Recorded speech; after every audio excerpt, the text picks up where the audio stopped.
You have no proof of these accusations. I demand to speak to Captain Sisko. Oh, you will, Quark.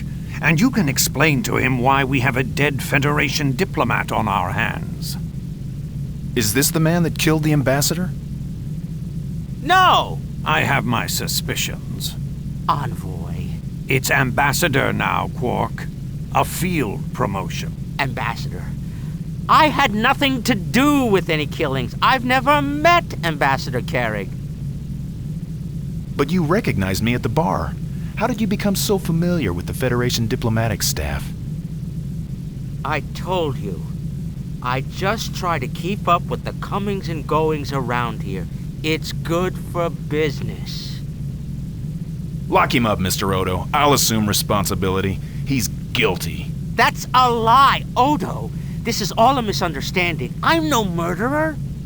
I wouldn't hurt a fly, you know that. What about that Klingon killed in your bar a while back? That was an accident. He was drunk. He fell on his own knife. You know that. That's not what you've been telling your customers. As I recall, the bar's been packed with people listening to your tale of the great battle. It was a promotional ploy. I'm not a killer. When I met you earlier, I walked in on your heated discussion over the view screen. Was that connected with the ambassador's murder? That? Oh, that was just a customer of mine. A disgruntled one. How could you tell? You told him the deal was off. He had some sort of finned crest on his head. Sounds like one of the Lycosians. Quark, you haven't been associating with the Lycosians from the Altair group, have you? Really? Lycosians? They're an amphibious race from Lycos 4. You've probably seen them around. Well, well, well. What bad company you've been keeping, Quark. Profit's so important to you Ferengis. Are you greedy enough to kill for it? We, Ferengi, may be practically minded, but we are not assassins. For the most part. This murder could have some very serious reverberations. As you know, Ambassador Carrig participated heavily in the Jellicoe talks. The Cardassians were extremely grateful for his contribution. They may take exception to the murder of this valued asset.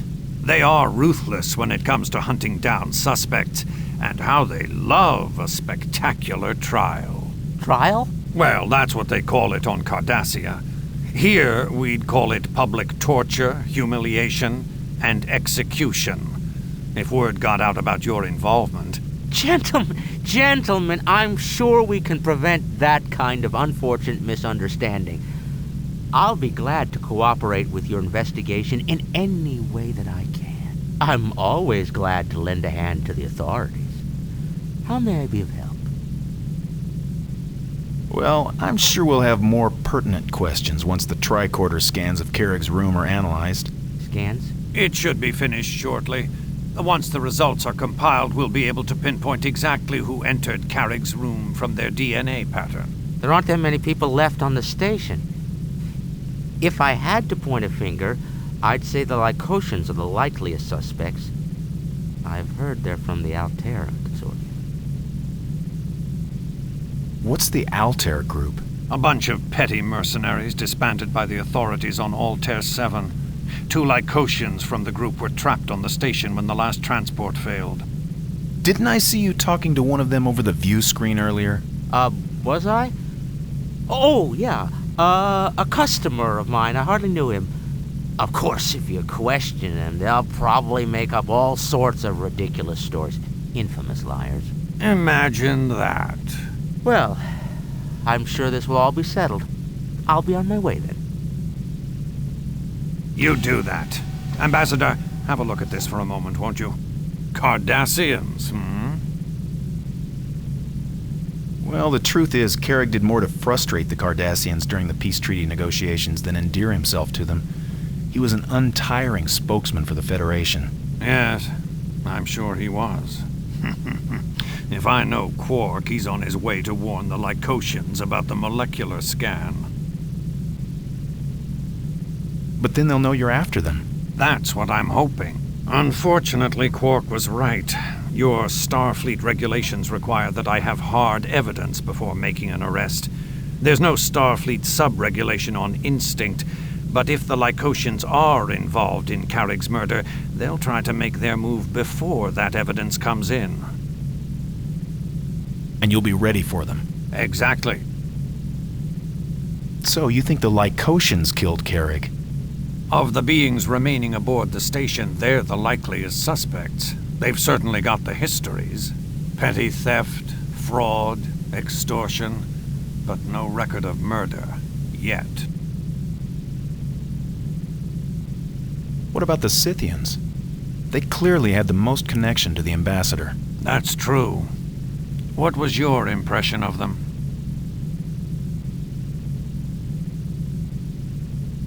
I told them about Carrick's death.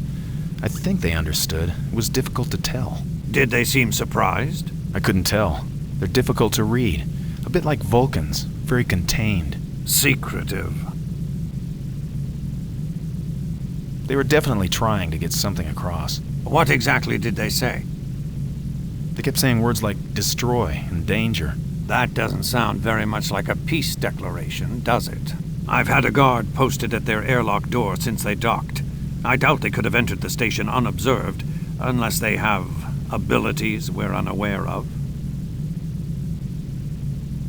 Could one of the Scythians have transported himself into Carrick's quarters? They do have transporter technology, but the station sensors would alert us if anyone beamed on or off that vessel. Unless their technology's so different it doesn't register on our sensors. Who do you suspect? Everyone. If the killer is still aboard this station, and until I can prove otherwise, I have to assume he is. It could be any one of us, except you. The initial scans show that the body had been decomposing for at least an hour before you docked. Can you account for the whereabouts of the station crew? The remaining station crew were all at their posts or otherwise accounted for from the time the last transport left. Except for Ensign Ktel.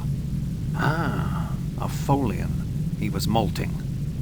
And what if it turns out that the murder occurred before the station lockdown? Then the killer may have escaped during the evacuation, in which case he's loose on Bajor. I can't warn the Bajoran authorities until the plasma storm dissipates. For now, we've got to assume that he or she is still on the station. What about the last transport, the one that didn't make it off the station in time? That's where I think we'll find our answers. Let's take a look at the passenger list. There were only 5 passengers aboard, mostly people who put off leaving till the last opportunity. Lieutenant Mret was the pilot. He's monitoring shield grids. Hasn't been out of the lower core since the transport docked. Here are the passenger records. Johnny Tharon. She's the Dabo girl, right? She is now, although I don't think she came here with that career in mind. I had to pull her in once on assault, but she was out the next morning. The victim didn't want to press charges. What happened? Apparently she had a misunderstanding with the captain of a Ferengi research vessel. Friend of Quark's, I think. Something about her fare to the Gamma Quadrant. She nearly had one of his lobes off by the time I arrived. Who's next? Rasmus Selin. Yes, the Bajoran Vedic. We met on the upper promenade earlier. She doesn't have any kind of security record, except for her official release documents from the Cardassian labor camps. Yes. She told me she was imprisoned on the station during the Cardassian occupation. I remember. What do you know about her? She had a brother, younger, I believe. He was killed during a maintenance survey. An accident? Accident? No. Manufacturing decision. Corrosion on the main smelting unit would set production back 6%. To keep it at maximum efficiency, the Cardassians would send a Bajoran in to remove the molten slag residue. If the slave was burned alive in the process, a small loss. I see. I was there when they dragged his body out, what was left of it. The sister was... It was a frequent occurrence in those days. Next on the list, Quark. And after that long ramble, we will continue next time with the interesting subject that is Quark.